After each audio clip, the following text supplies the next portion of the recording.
Good morning students. तो पिछले video में चैप्टर नंबर 9 जो है हमारा सीक्वेंस एंड सीरीज, वहां पर हमने आप लोगों को सीक्वेंस के बारे में बताया था।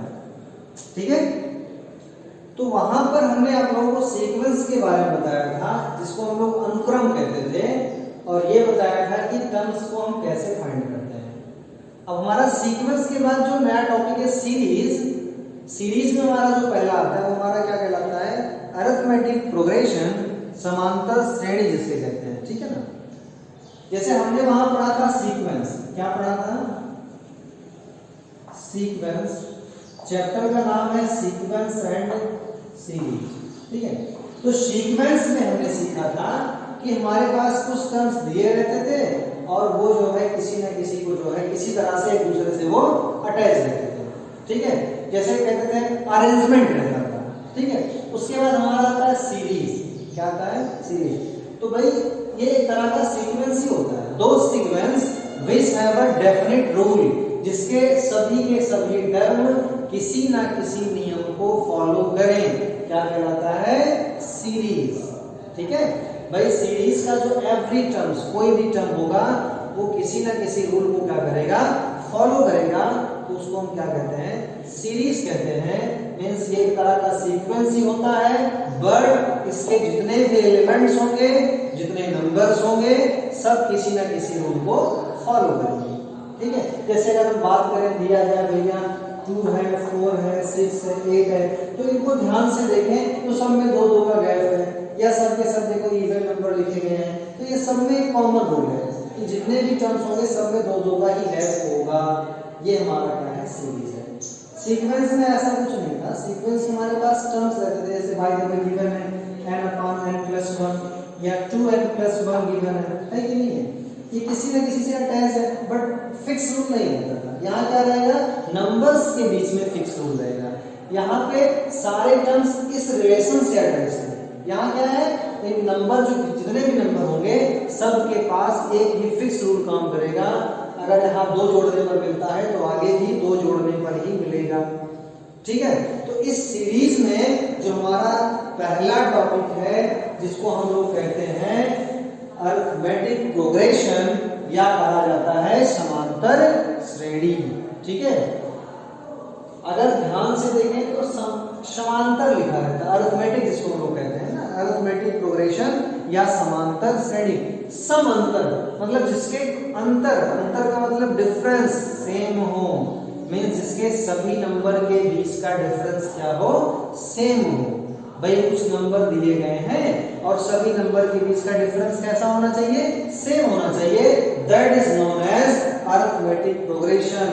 मतलब कंसेक्यूटिव जो लगातार 2 नंबर लिखे गए हैं whose difference are same, that is known as arithmetic progression। जैसे अभी हमने जो एग्जांपल लिया था उसी को लेते हैं। एग्जांपल की बात करें तो 2, 4, 6, 8, 10, तो इसके किसी भी 2 नंबर को उठाओ।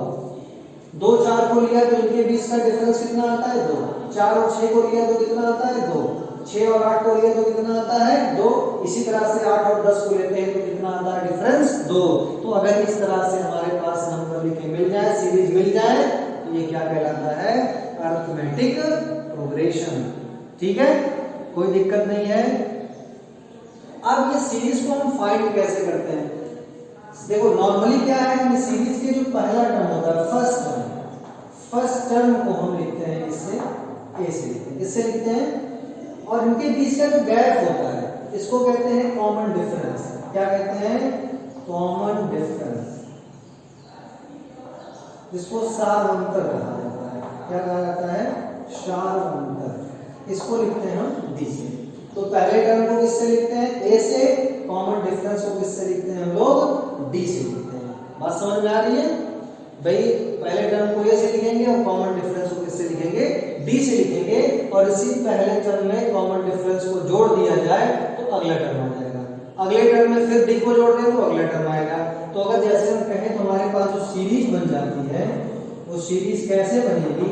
पहला ए होगा, दूसरा a प्लस डी, तीसरा डी और जोड़ेंगे a plus 2d, a plus 3d, so on. ऐसे हम आगे के टर्म्स को फाइंड आउट कर सकते हैं।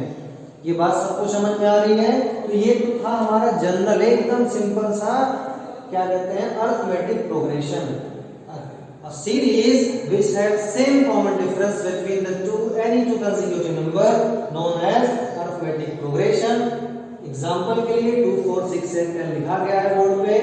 हम इसके जनरली फर्स्ट टर्म को a से लिखते हैं, कॉमन डिफरेंस इसको साफ अंतर कहा जाता है, घटाने में मिलता है। जैसे पहले टर्म को हम t1 कहें, दूसरे को t2 कहें, तो d बराबर कितना आ जाएगा, t2 माइनस t1। पहले से दूसरे को घटा दिया जाए तो जो डिफरेंस मिलेगा वो क्या कहलाएगा, कॉमन डिफरेंस। तो चाहे दूसरे से पहले घटाओ, तीसरे को दूसरे से घटाओ, हमेशा कॉमन डिफरेंस सेम आएगा। बात समझ में आई? कोई दिक्कत नहीं है ना इसमें? तो ये तो था हमारा जनरल। एक इसी पे छोटा टॉपिक आता है जनरल टर्म। क्या आता है? General term of AP. General term of AP means arithmetic progression, जिसको कहते हैं लोग व्यापक पद कहते हैं। क्या कहते हैं? व्यापक पद। तो इस एपी का हमें जनरल टर्म फाइंड करना है, जिसको नॉर्मली हम लोग an से लिखते हैं या tn से लिखा मिलता है। तो हम an का यूज करेंगे क्योंकि हमारे पास अरिथमेटिक प्रोग्रेशन है, तो an का यूज करेंगे। तो जरा बताओ कि पहले टर्म को कैसे लिखते हैं, a से, दूसरे टर्म को कैसे लिखते हैं, a प्लस d से, ठीक है। तो ये दूसरा टर्म था। तीसरे टर्म को कैसे लिखते हैं, a प्लस 2d। चौथे को कैसे लिखते हैं, a प्लस 3d। अगर इसको ध्यान से देखो तो यहाँ पर 0d है, यहाँ पे अगर ध्यान से देखिए दूसरा टर्म निकाल रहे हैं तो 2 माइनस 1d लिखा गया है। तीसरे में अगर देखें तो 3 माइनस 1 लिखा गया है।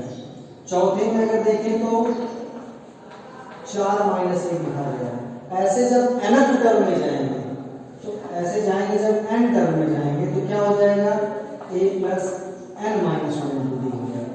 बात समझ आ रही है? तो यही हमारा जनरल टर्म का फॉर्मूला हो जाता है।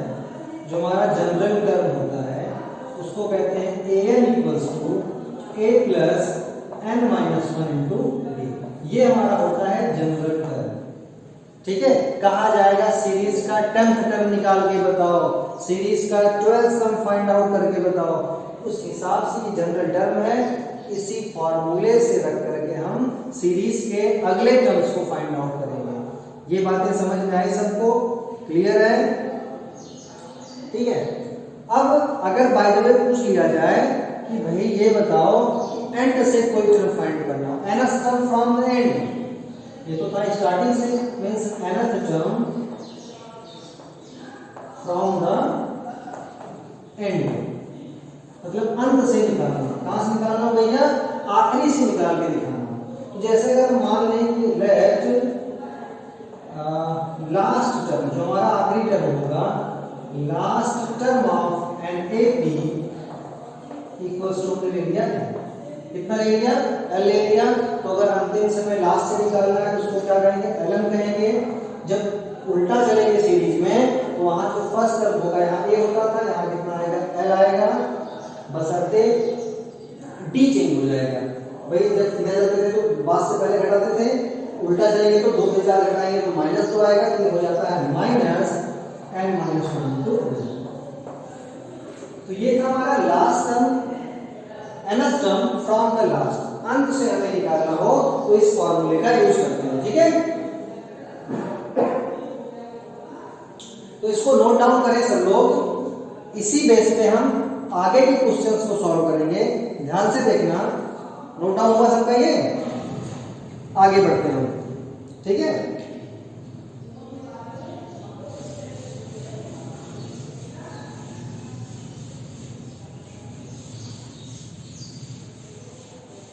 देख, अब हमने दो चीज सीख लिया। पहला क्या सीखा, an बराबर क्या होता है, a plus l minus 1 into D, ठीक है। ln बराबर क्या होता है, l minus l minus 1 into d. ये दो चीजें सीख लिया। और ये जान गए हम लोग कि जो सीरीज होती है वो कैसे बनती है, a plus b, a plus 2b and so on. इस तरह से हम सीरीज को बनाते हैं, ठीक है। अब जैसे कहा जाए कोई क्वेश्चन लिखा है 4 7 10 का 18वां पद, 18th टर्म निकालना है। कह रहा फाइंड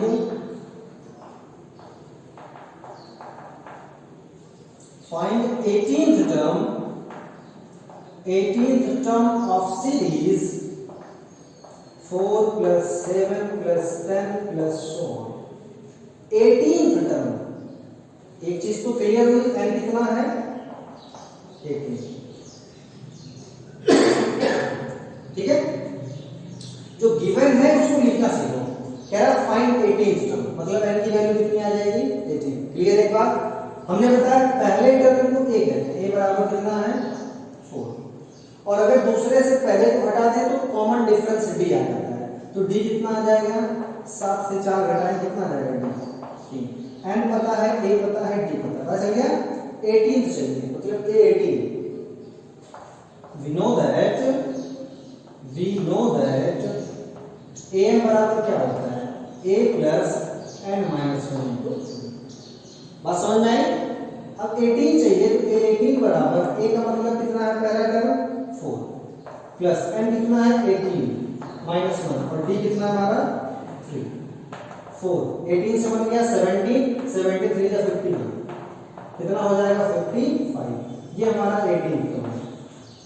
क्लियर है सबका। तो इस तरह से हम nth टर्म को फाइंड करते हैं, फिर वो चाहे 18 पूछे 17 100 कुछ भी पूछे, डजंट मैटर, कोई दिक्कत नहीं आती हमें, ठीक है ना, कोई प्रॉब्लम किसी को। अब ऐसे दिया रहता है 3 5 7, देखो दिया है यहाँ पे क्वेश्चन कह रहा है कि find 7th term, find 7th term from last या फ्रॉम एंड। लास्ट से पता करना है, सीरीज दी है 3 + 5 + 7, 3 + 5 + 7 प्लस डॉट डॉट प्लस 7.5, ये सीरीज है हमारे पास, ठीक है।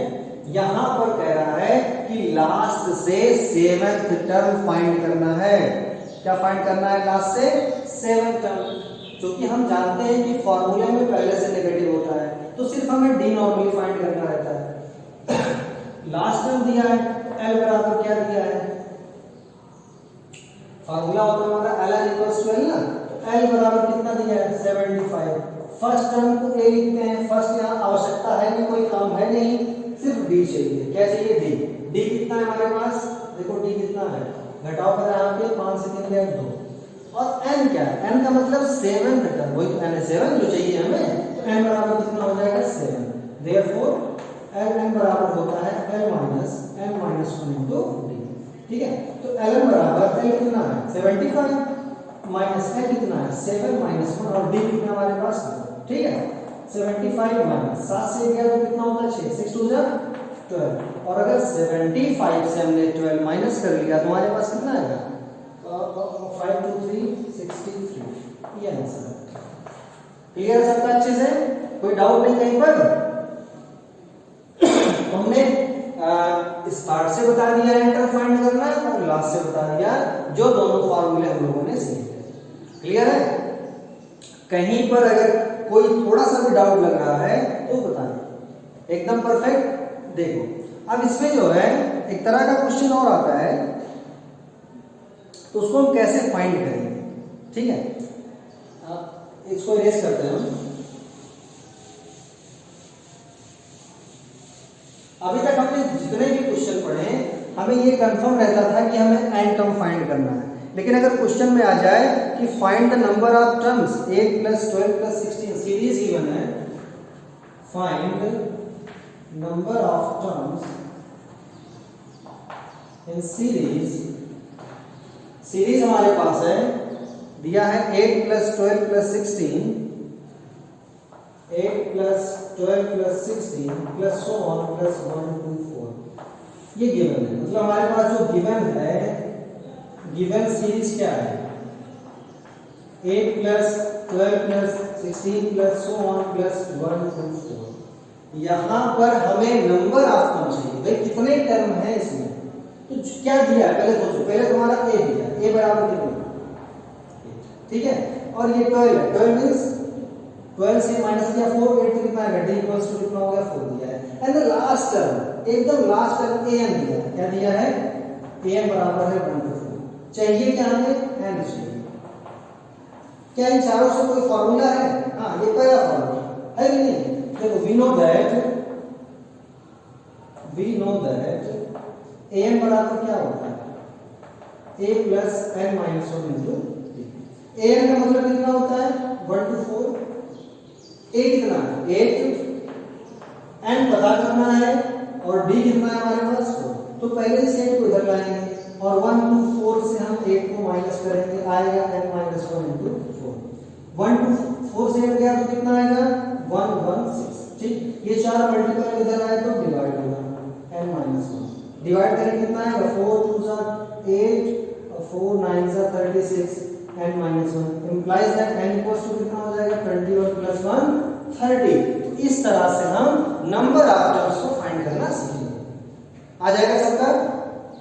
तो ये हमने 3 टाइप के क्वेश्चंस बता दिए और इस टाइप के जो भी क्वेश्चंस तुम लोगों को जहां भी मिल जाए उसको करने का प्रयास करें। अगले वीडियो में इसका हम सम निकालना सिखाएंगे, इसको जोड़ते कैसे, ठीक है?